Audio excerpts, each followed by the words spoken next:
parle. Chaque jour, Charles et Carole vous présentent la leçon de l'école du sabbat.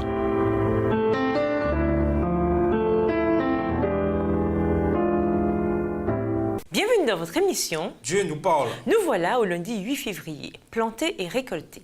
Le motif du grand conflit est implicite dans la parabole du semeur.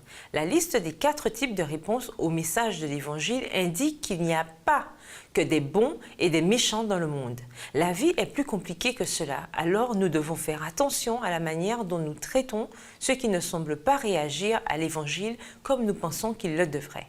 Lisons Matthieu 13, les versets 3 à 8, puis Matthieu 13, les versets 18 à 23. En quoi la réalité du grand conflit est-elle manifeste dans cette histoire? Matthieu 13, les versets 3 à 8, il leur parla en parabole sur beaucoup de choses et il dit « Un semeur sortit pour semer. Comme il semait, une partie de la semence tomba le long du chemin. Les oiseaux vinrent et la mangèrent. Une autre partie tomba dans les endroits pierreux où elle n'avait pas beaucoup de terre. Elle leva aussitôt parce qu'elle ne trouva pas un sol profond. Mais quand le soleil parut, elle fut brûlée et sécha faute de racines. Une autre partie tomba parmi les épines. Les épines montèrent et l'étouffèrent. Une autre partie tomba dans la bonne terre. Elle donna du fruit, un grain 100, un autre 60, un autre 30. Matthieu 13, versets 18 à 23. Vous donc, écoutez ce que signifie la parabole du semeur. Lorsqu'un homme écoute la parole du royaume et ne la comprend pas, le malin vient et enlève ce qui a été semé dans son cœur. Cet homme est celui qui a reçu la semence le long du chemin. Celui qui a reçu la semence dans les endroits pierreux, c'est celui qui entend la parole et la reçoit aussitôt avec joie.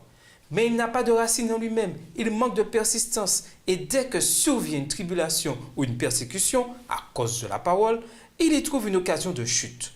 Celui qui a reçu la semence parmi les épines, c'est celui qui entend la parole, mais en qui les soucis du siècle et la séduction des richesses étouffent cette parole et la rendent infructueuse. Celui qui a reçu la semence dans la bonne terre, c'est celui qui entend la parole et la comprend. Il porte du fruit et un grain en donne 100, un autre 60, un autre 30. La bataille pour les âmes est bien réelle et l'ennemi se sert de tous les moyens possibles pour détourner les gens du salut. Par exemple, dans le contexte de la semence tombée le long du chemin, Ellen G. White a écrit « Satan et ses anges sont présents dans les assemblées où la parole est prêchée. Un combat se livre entre les anges du ciel qui s'efforcent de toucher les cœurs par le divin message et l'ennemi toujours en état d'alerte pour le rendre inefficace. Avec un zèle qui n'a d'égal que sa malice, il s'efforce d'enrayer l'œuvre du Saint-Esprit. Tandis que le Sauveur du monde attire les âmes à lui par son amour, Satan essaie par tous les moyens de détourner leur attention. On pourrait demander, le fermier n'aurait-il pas pu être plus attentif et ne pas gâcher des semences en les jetant sur le chemin? Pourquoi n'a-t-il pas fait preuve de plus de sérieux et déblayé les cailloux? Pourquoi n'a-t-il pas arraché davantage de mauvaises herbes? Quand on sème la semence de l'Évangile, les efforts humains sont toujours limités. Nous devons semer partout.